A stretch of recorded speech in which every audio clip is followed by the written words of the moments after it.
Net JRF की कक्षा में पुनः आप सभी लोगों का स्वागत है। और आज के 50 प्रश्न आपके सामने ये रहे। प्रश्न संख्या 1 लिखिए। गौरक्ष शतक में कितनी प्रकार की धारणा की व्याख्या की गई है? गोरक्ष शतक में कितने प्रकार की धारणा बताई गई है या धारणा का वर्णन किया गया है? गोरक्ष शतक में कितने प्रकार की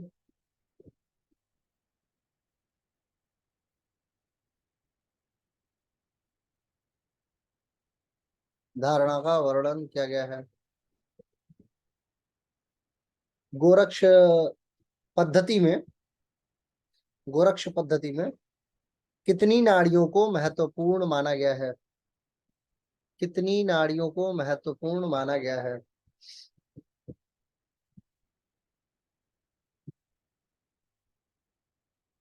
गोरक्ष पद्धति के अनुसार एक योगी को एक योगी को सर्वप्रथम एक योगी को सर्वप्रथम किन दो प्राणों का मिलान करना चाहिए? किन दो प्राणों का मिलान करना चाहिए?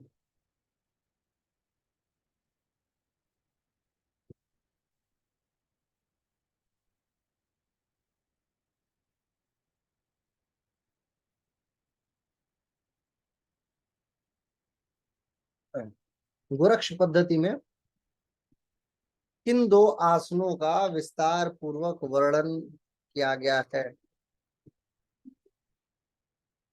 गोरक्ष पद्धति में किन दो आसनों का विस्तार पूर्वक वर्णन किया गया है?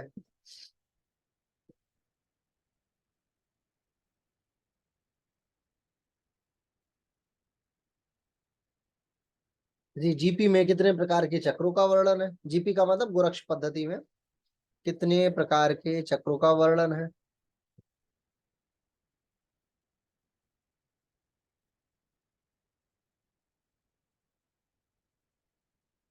गोरक्ष पद्धति में कितने आधारों का वर्णन है? गोरक्ष पद्धति में कितने आधारों का वर्णन है? सर ये गोरक्ष पद्धति और गोरक्ष संहिता अलग अलग है ना? हाँ, गोरक्ष जो पूरा नाथ संप्रदाय है उसमें कई कई किताबें बिल्कुल सेम जैसी हैं। अभी ये गोरक्ष संहिता जब मैं पढ़ाना शुरू करूंगा तो मैं गोरक्षनाथ की सारी किताबों का वर्णन आपके सामने करूंगा कि उनकी कौन कौन सी पुस्तकें हैं। आगे लिखिए। गोरक्ष पद्धति के अनुसार 10वां आधार क्या है? गोरक्ष पद्धति के अनुसार 10वां आधार क्या है?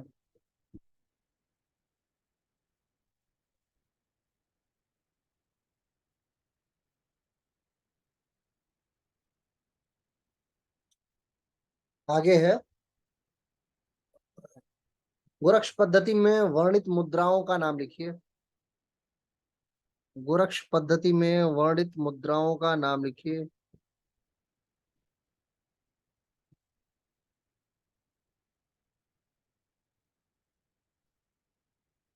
एक बड़ा शानदार मेरे पास वो है, एक डेटाबेस आ गया देखिए। अभी स्मिता जी थी ना, किसने पूछा था ये? हाँ, स्मिता जी ने पूछा था। एक लिखिए जरा, एक साइड में कॉर्नर बना के लिख लीजिए, ये आपको कहीं मिलेगा नहीं। मत्स्येंद्र नाथ की किताबों का नाम लिखिए। ऐसे लिखवाता हूँ गोरखनाथ की कौन कौन सी किताबें। साइड में वो ब्रैकेट बना लीजिए और मत्स्येंद्र नाथ की किताबों का नाम लिखिए। मत्स्येंद्र संहिता, कुछ किताबें इसमें से अवेलेबल है, कुछ अवेलेबल ही नहीं है। एक किताब है मत्स्येंद्र संहिता, एक है कौल ज्ञान निर्णय, एक किताब का नाम है कौल ज्ञान निर्णय, एक है कौलावली निर्णय, कौलावली निर्णय,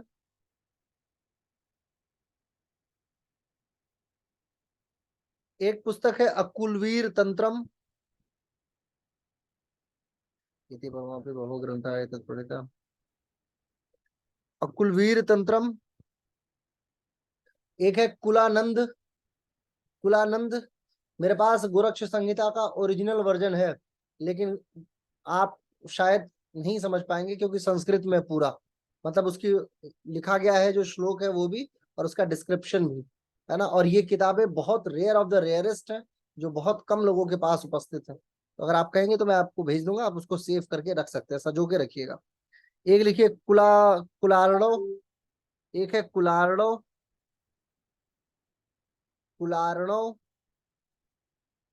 एक है कौलार्णो, कौलार्णो, एक है महाकौलार्णो, कुलार्णो, कौलार्णो और महाकौलार्णो। एक है शाबर चिंतामणि, शाबर चिंतामणि।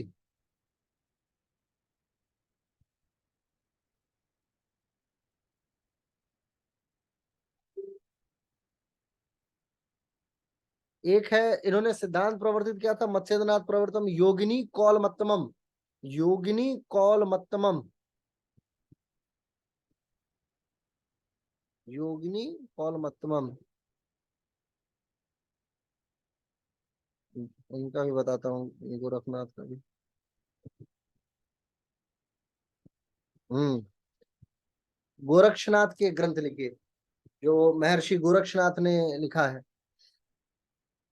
ये मैं गोरक्ष वाला जब वो पढ़ाऊंगा ना 10 days का, उसमें लिखवा दूंगा आपको। लेकिन अभी लिख लीजिए, आया है वर्णन तो। गोरक्ष गीता, गोरक्ष गीता, गोरक्ष बोध, गोरक्ष बोध, महार्थ मंजरी, महार्थ मंजरी, सिद्ध सिद्धांत पद्धति, सिद्ध सिद्धांत पद्धति, षट चक्र चिंतामणि, षट चक्र चिंतामणि,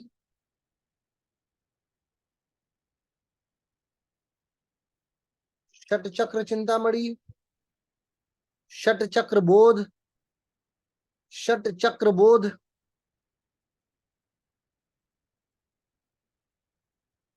त्रिपुर सुंदरी पद्धति, त्रिपुर सुंदरी पद्धति,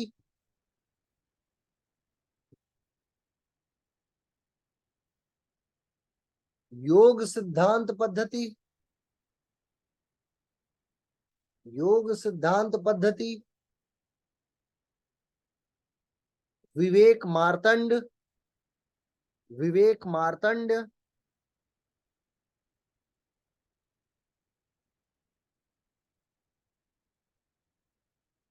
अमनस्क योग, अमनस्क योग, हठ संहिता, हठ संहिता, हठ संकेत,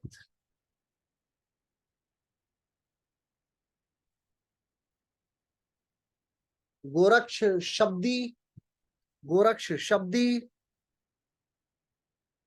गोरक्ष तत्व प्रकाश, गोरक्ष तत्व प्रकाश, गोरक्ष उपनिषद, गोरक्ष उपनिषद, गोरक्ष ज्ञान गंगा,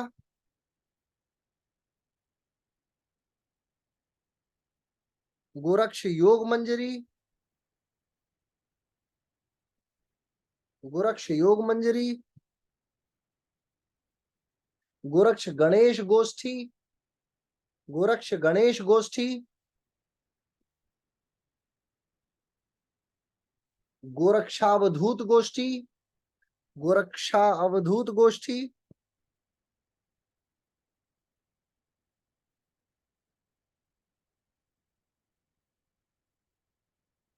नृपबोध, नृपबोध, नृप माने राजा, NRIP, नृपबोध, प्राण श्रृंखला,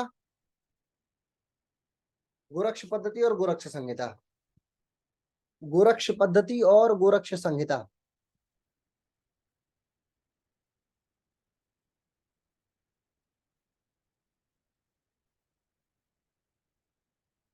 पीताम्बर दत्त ने ये सारी चीजें लिखी हैं। लिखते हैं, एदांतर बहवो देशी भाषमयाम ग्रंथा इति गोरखवाणी संपादयता स्वर्गीय डॉक्टर पीताम्बर दत्त महाशयन भूमिका। पीताम्बर दत्त की भूमिका इनके सारे ग्रंथों को लिखने में और वापस से रिकंस्ट्रक्ट करके जनता के बीच में भेजे जाने में अति उपयोगिता रही है। अमौरक शासने श्रीमंत महामहेश्वराचार्य श्री सिद्ध गोरक्षनाथ विरचितम इति महामर्थ मंजराचार्य। चलिए, जब गोरक्ष संहिता पढ़ाऊंगा तो मैं पूरी पढ़ाऊंगा। तकरीबन इनकी जो पुस्तक है मेरे पास, इन्हीं की पुस्तक है, रेयरेस्ट बुक जिसको बोल सकते हैं आप। इसमें मुझे लगता है कुछ नहीं तो 2000 से ज्यादा संस्कृत के श्लोक हैं, 2000 से ज्यादा। और आजकल की जो गोरक्ष सिद्धांत आती है, 100 सूत्र लिखने में उनकी हालत खराब हो जाती है। 100 सूत्री गोरक्ष संहिता देते हैं सब, नकली किताब बेचते हैं जो। समझे? तो कहने का मतलब ये अब ये कि संस्कृत कौन जाने, जो संस्कृत जाने वो इसको डिस्क्राइब करे, इसलिए यूनिवर्सिटीज में भी बस काम चला के साइड साइड से निकल जाते हैं। बहरहाल आगे फोकस करते हैं। लिखिए, विवेक चूड़ामणि में शंकराचार्य ने किसे नित्य समाधि प्राप्त करनी, किसे नित्य समाधि प्राप्ति में सहायक साधन माना है। विवेक चूड़ामणि में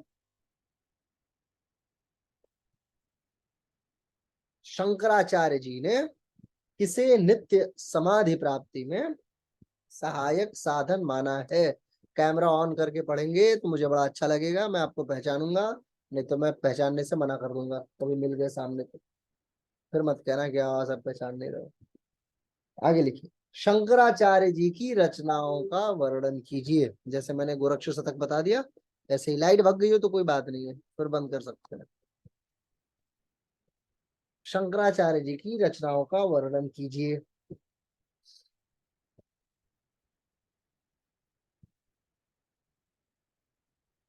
घेरंड संहिता में वर्णित, घेरंड संहिता में वर्णित सूक्ष्म ध्यान में सूक्ष्म शब्द का क्या अर्थ है। सूक्ष्म शब्द का क्या अर्थ है।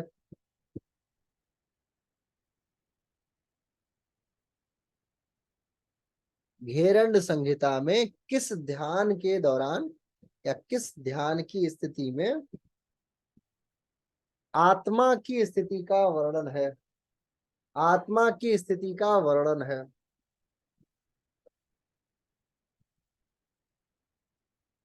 आत्मा की स्थिति का वर्णन है।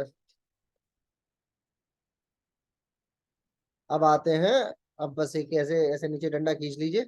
अब आते हैं मेरे फेवरेट सब्जेक्ट पे, जो योग के बाद कोई और जो सब्जेक्ट मेरा फेवरेट है तो वो यही है।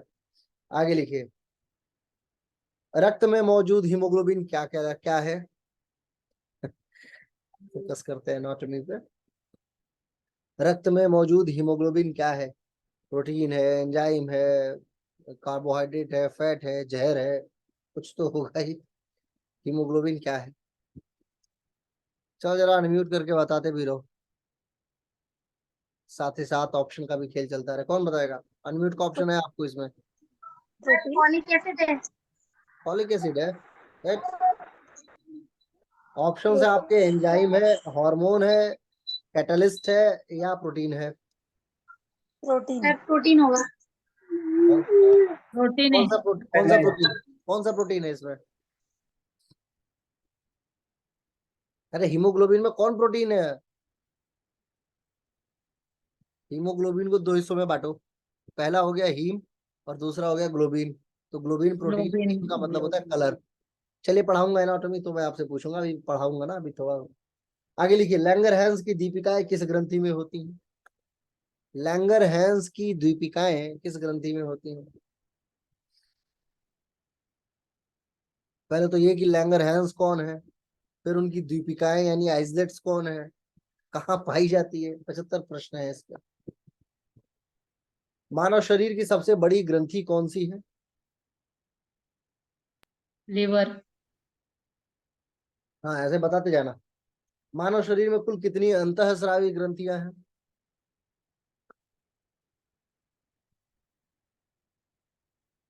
मानव शरीर का सबसे बड़ा अंग कौन सा है।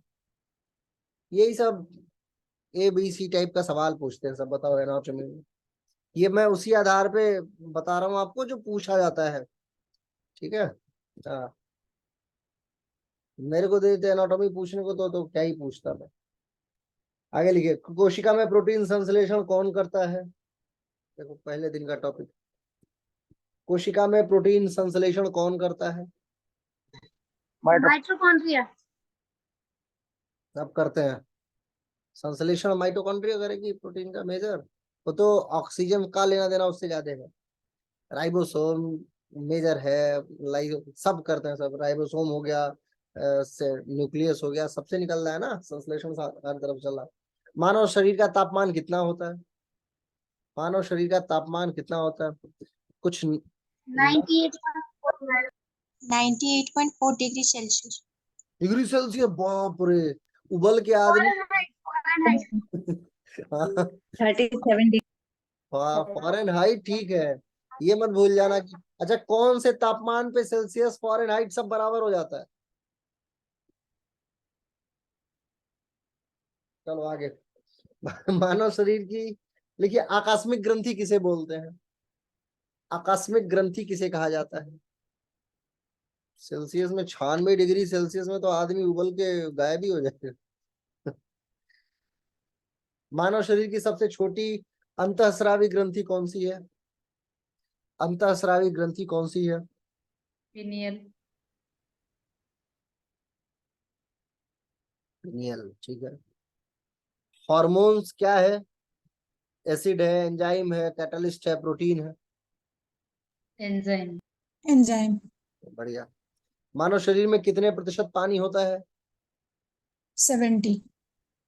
75। कौन सी ग्रंथि वृद्धि हार्मोन स्रावित करती है? कौन सी ग्रंथि वृद्धि हार्मोन स्रावित करती है? वृद्धि हार्मोन, ग्रोथ हार्मोन। थैलेमस है। Parathyroid gland. Pituitary gland sir. हाँ ठीक है, अभी बाद में उत्तर देते हैं, अभी अभी लिख लीजिए, नहीं तो सबका उत्तर इधर ही हो जाएगा फिर। रक्त में प्लाज्मा कितने प्रतिशत होता है?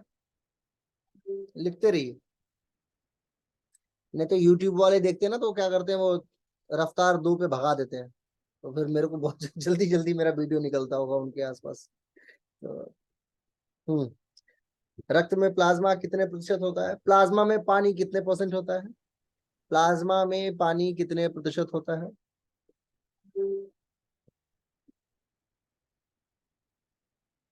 1 मिलीलीटर ब्लड में, 1 मिलीलीटर रक्त में लाल रक्त कणिकाएं कितनी होती हैं? आरबीसीज कितनी होती हैं? 1 मिलीलीटर ब्लड में आरबीसीज कितनी होती हैं? आगे लिखिए, 1 मिलीलीटर ब्लड में प्लेटलेट्स कितनी होती हैं? प्लेटलेट्स कितनी होती हैं?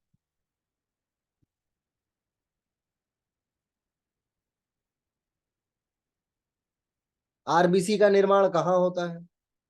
आरबीसी का निर्माण कहाँ होता है?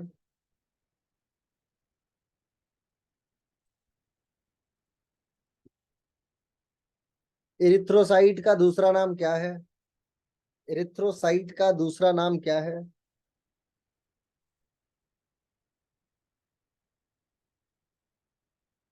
आरबीसी की मृत्यु कहाँ होती है? आरबीसी की मृत्यु कहाँ होती है?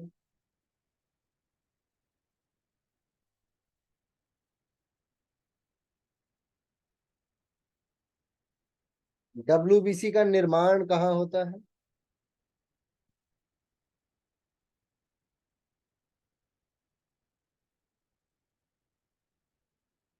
आरबीसी और डब्ल्यूबीसी का अनुपात कितना होता है? आरबीसी और डब्ल्यूबीसी का अनुपात कितना होता है?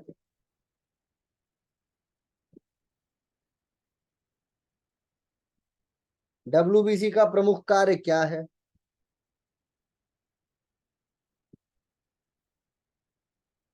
कौन सी ग्रंथि इंडोक्राइन और एक्सोक्राइन दोनों है, यानी अंतःस्रावी और बहिस्रावी दोनों है? कौन सी ग्रंथि अंतःस्रावी और बहिस्रावी दोनों है?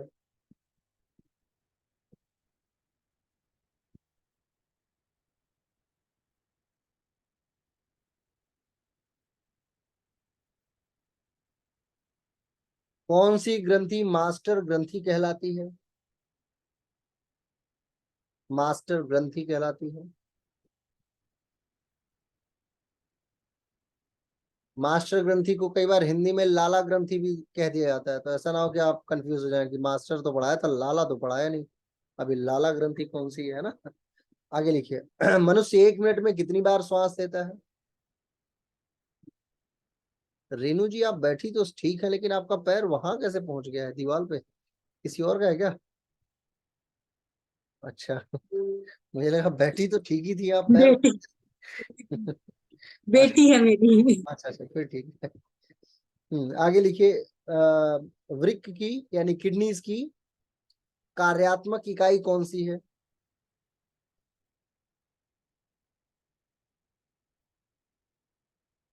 कार्यात्मक इकाई कौन सी है? मस्तिष्क का सबसे बड़ा भाग कौन सा है?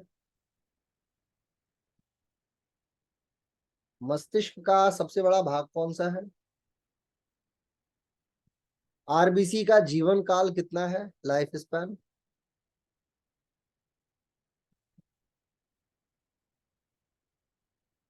डब्ल्यूबीसी का जीवन काल कितना होता है? डब्ल्यूबीसी का जीवन काल कितना होता है? हुआ नहीं क्या 50? 41 41 हुए हैं आगे सर, लिखिए। 9 बाकी है। ब्लड प्रेशर कितना होता है? सामान्य ब्लड प्रेशर कितना होना चाहिए? सामान्य ब्लड प्रेशर कितना होना चाहिए? 128। तो बताना नहीं है अभी। हाँ, आगे लिखिए। इंसुलिन हार्मोन, इंसुलिन हार्मोन कौन सी कोशिकाओं से स्रावित होता है? या इंसुलिन कौन सी कोशिकाओं से स्रावित होता है?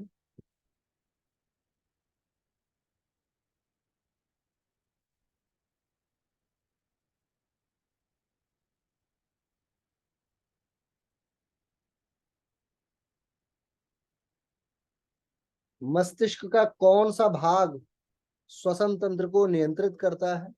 श्वसन तंत्र को नियंत्रित करता है? किस हार्मोन को हैप्पी हार्मोन कहा जाता है? किस हार्मोन्स को हैप्पी हार्मोन्स कहा जाता है?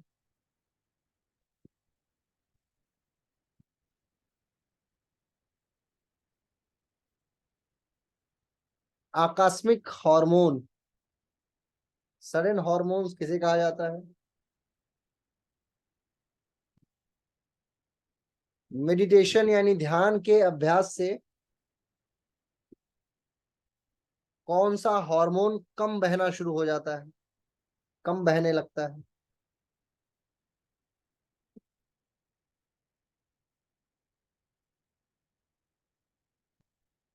कौन सा हार्मोन फील गुड हार्मोन कहा कहलाता है? कौन सा हार्मोन फील गुड हार्मोन कहलाता है?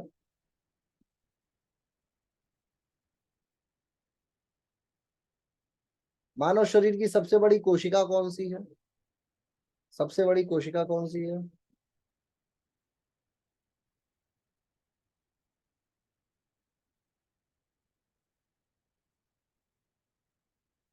मानव शरीर की एड्रीनल ग्रंथि कहाँ स्थित होती है?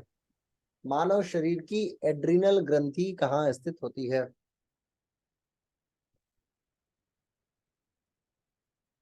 फाइट एंड फ्लाइट हार्मोन किसे कहा जाता है? फाइट एंड फ्लाइट हार्मोन किसे कहा जाता है? क्या हुआ शिवांगी, तुम क्यों थक गई? बैठिए सीधा। मानव शरीर की सबसे बड़ी धमनी कौन सी है? And that's all. सर हो 50। गए।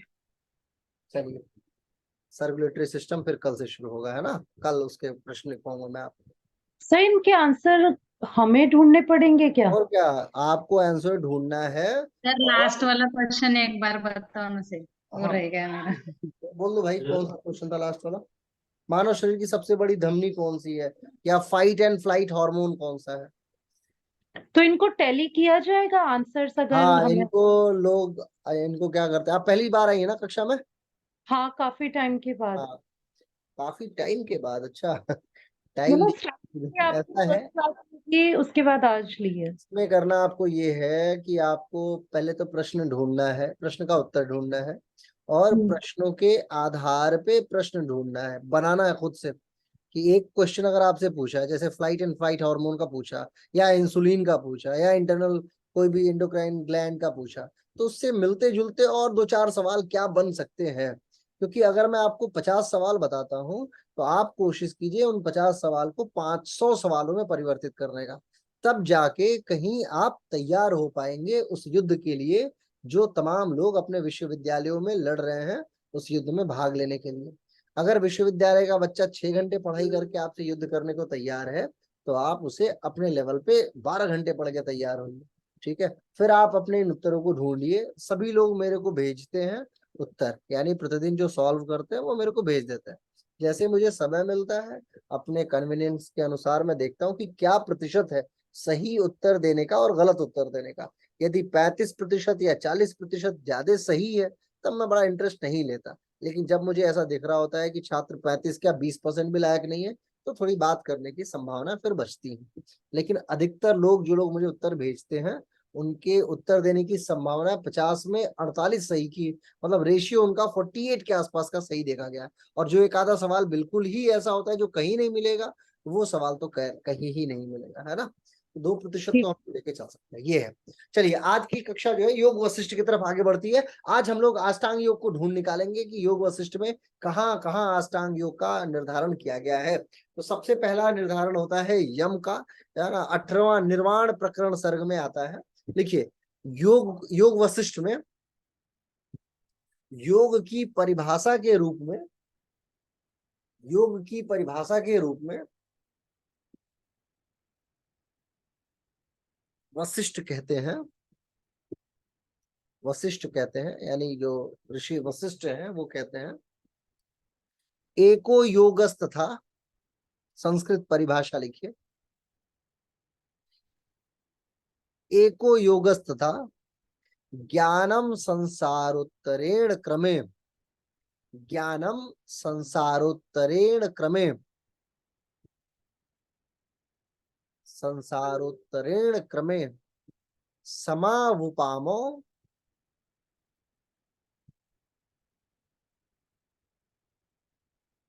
समावुपामो द्वावेव, द्वावेव यानी जो दोनों हैं, प्रोक्तावेक फल दो, एक ही जैसा फल दे देते हैं, प्रोक्तावेक फल दो।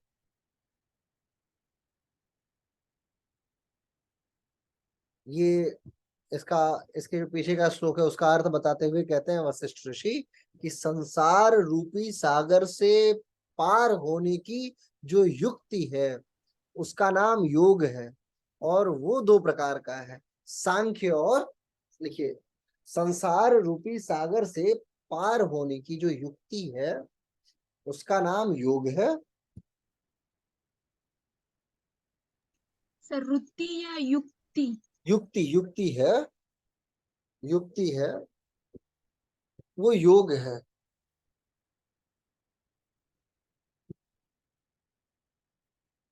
एक है सांख्य बुद्धि ज्ञान, सांख्य बुद्धि ज्ञान, तीनों को क्लब करके एक बताते हैं कि सांख्य बुद्धि ज्ञान एक हो गया।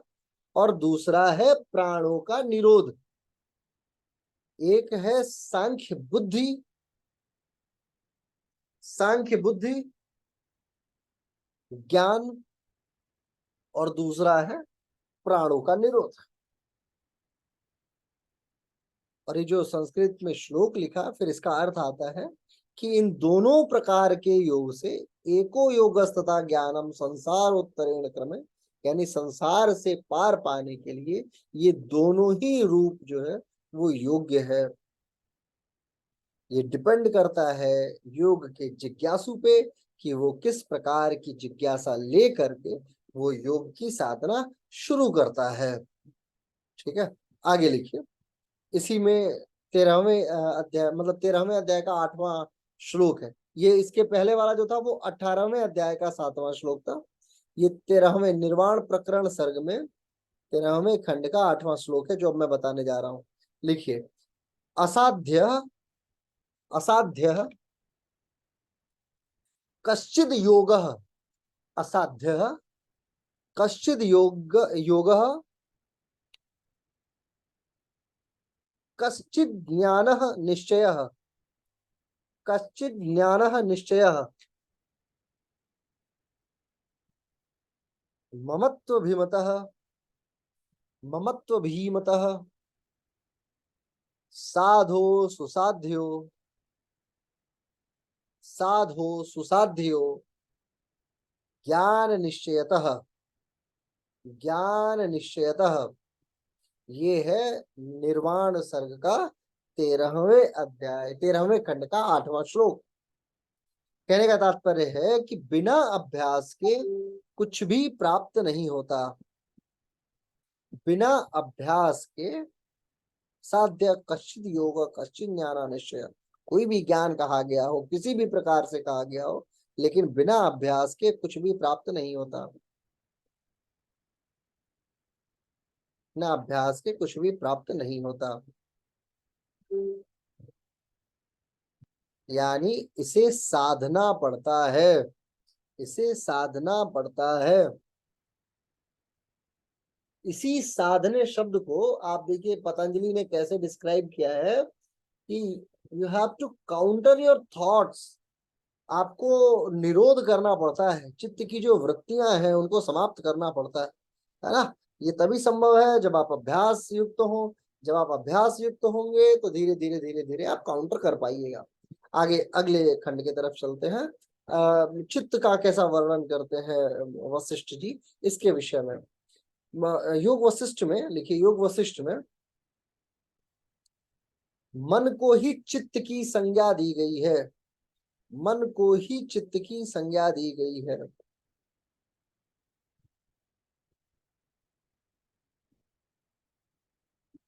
इसका वर्णन उपशम प्रकरण में उपशम प्रकरण में उपशम प्रकरण में 96वें खंड के प्रथम सूत्र में आता है।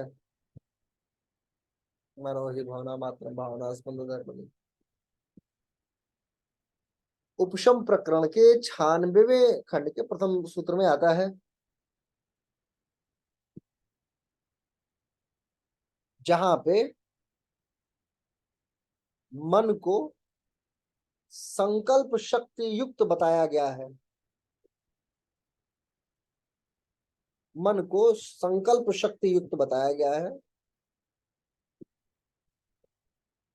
मन को ही कर्म बताया गया है।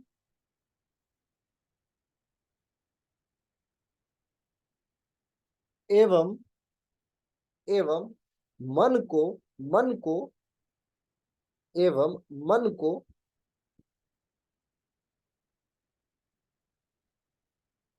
मन को बुद्धि, ये बहुत इंपॉर्टेंट लाइन है, याद रखिएगा। मन को बुद्धि, अहंकार, चित्त, कर्म, कल्पना, स्मृति, वासना, अविद्या, प्रयत्न, संस्मृति, प्रकृति, माया कहा गया है।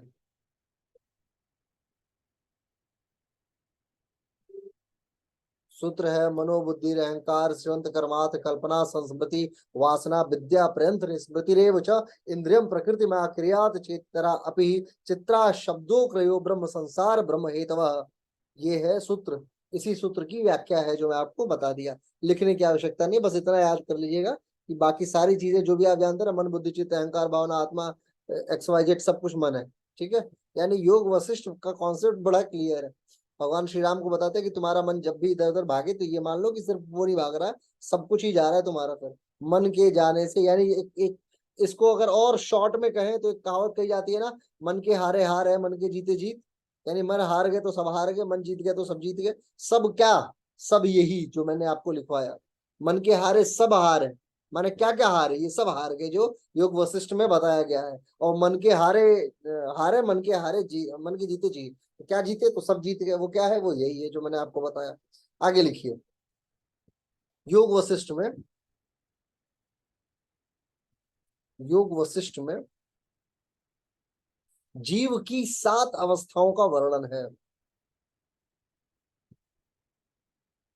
सर प्लीज नंबर्स इंग्लिश में बोलिए, श्लोक के नंबर्स। अच्छा हाँ, ये सही बात है, क्षमा प्रार्थी हूँ मैं। भारत के कई सारे देशों, कई सारे राज्यों से लोग जुड़े होने के नाते मैं हिंदी में बोल देता हूँ, है ना। तो मैं अभी अंग्रेजी में बोलूंगा इस बात का श्लोक संख्या, ठीक है।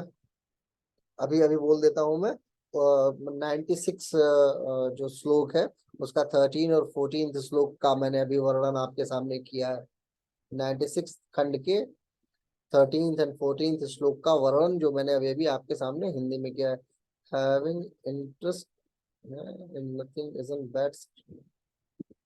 नहीं नहीं, किसी में, अरे फिर तो समाधि वाला मार्ग शुरू हो गया, सबसे मोह भंग हो रहा है ना। चलिए ठीक है, आगे लिखते हैं। जीव की 7 अवस्थाएं, ठीक है। जीव की 7 अवस्थाएं लिखिए। बीज जागृत, ये सब याद कर लीजिएगा, बिल्कुल छोटी छोटी लाइन अप परिभाषाएं हैं।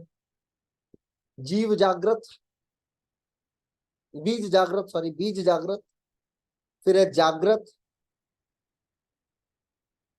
अभी देखो तुम कौन सी कंडीशन में हो शिवांगी, ठीक है। बीज जागृत, जागृत, महाजागृत,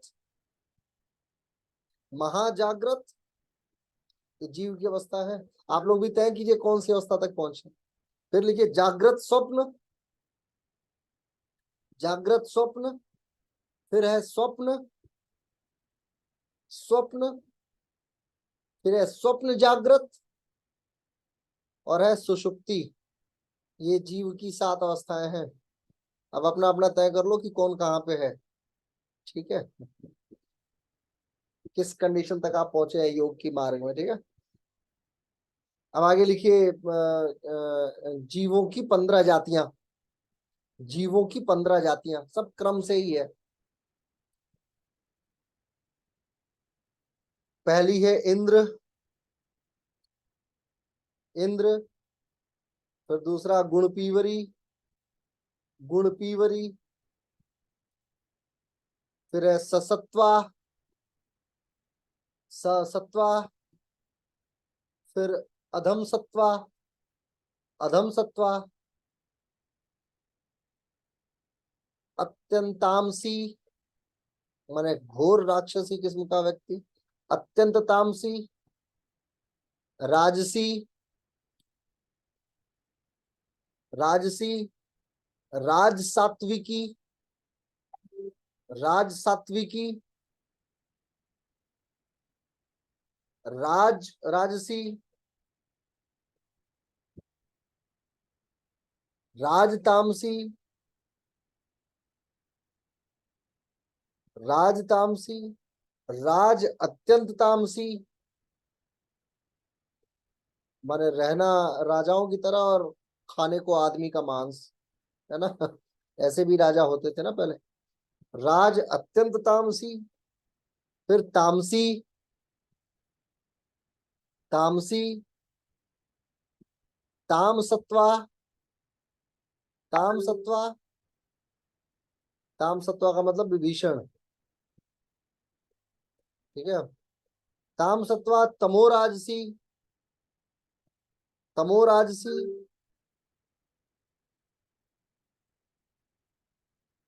फिर है ताम सत्व तामसी, ताम सत्व तामसी, और है अत्यंत तामसी, अत्यंत तामसी, ठीक है। सर अत्यंत तामसी तो पहले लिखा चुके हैं। अत्यंत तामसी, अत्यंत तामसी होगा ना फिर, यानी तमस में खूब सारा तमस, इस तरीके का। मान देखिए सत्व रज और तम होता है 3, एक हो गया अत्यंत वाला सिद्धांत, तो अब हो गए 4 अब इन तीनों का 3 में मल्टीप्लाई कर करके जोड़ के बढ़ाना है आपको, ठीक है। ये सिद्धांत है योग वशिष्ठ में दिया हुआ है, जो मैं आपके सामने व्याख्या कर रहा हूँ। ठीक है, आगे लिखते हैं। योग वशिष्ठ में, आगे लिखिए, योग वशिष्ठ में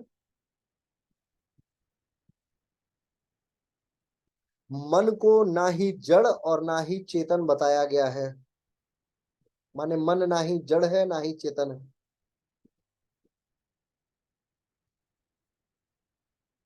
96/41 उपशम, उपशम सर्ग के 96वें यानी 96/41 श्लोक में बताया गया है कि मन ना ही जड़ है ना ही चेतन है। मन इत्युतते शमन जन्नम चिन्मयम, ना ही जड़ है ना ही चेतन। आगे बताया गया इसी में मन को अनेक संज्ञाओं से निरूपित किया गया है।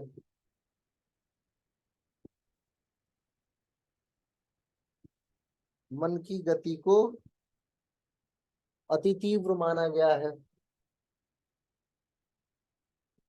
यथा गच्छति शैलु शोण रूपान्य लंदत है वही, माने बड़ी तीव्रता से जो गति कर ले, मन की गति को अति तीव्र माना गया है।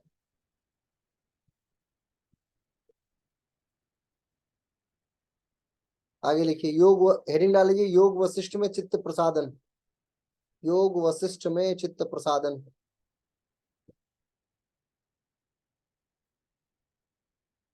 उपसम प्रसर्ग में ही है। उपशम प्रकरण के, उपशम प्रकरण के 13th खंड के 4th श्लोक में वर्णन है।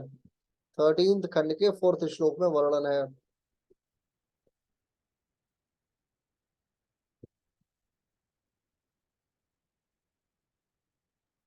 इसमें बताया गया है, लिखिए, इसमें बताया गया है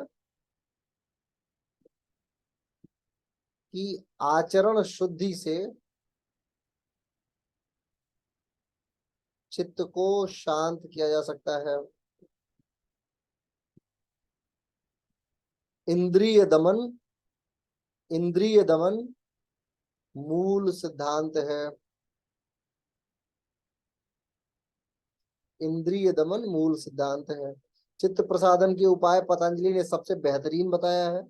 ठीक है, योग वशिष्ठ में सिर्फ ये बताया गया है कि जैसे विदेह राजा जनक ने अपने इंद्रियों को दमन कर लिया और उनको विदेह कहा जाने लगा, इस कारण से आप यदि चित्त प्रसादन करना चाहते हैं, हे राम, राम को बताते हुए वशिष्ठ ऋषि कहते हैं कि यदि आप अपने चित्त को कंट्रोल करना चाहते हैं तो आपको इंद्रियों को दमित करना होगा। इंद्रिय दमन की तरफ जाइए और अपने अपने गुण को आप विदेह राजा जनक के तरीके से बना लीजिए। आप आत्म संयम की तरफ आगे बढ़िए, इस कारण से आपका चित्त जो है वो कंट्रोल हो जाएगा। बस यही वर्णन है आज की कक्षा का, यही समापन। ठीक है, और कोई प्रश्न हो तो अब आज मुझसे पूछ सकते हैं। चित्त से संबंधित बातें हम लोग आज कंप्लीट कर चुके हैं। इसके अलावा यम नियम का वर्णन हो जाएगा कल। यम नियम, प्राणायाम, ध्यान, समाधि, धारणा, इन सब और मोक्ष, इन सब का वर्णन है कल की कक्षा में। और उसी के साथ योग वशिष्ठ का कार्यक्रम जय हिंद जय भारत, यानी योग वशिष्ठ फिर समाप्त होगा।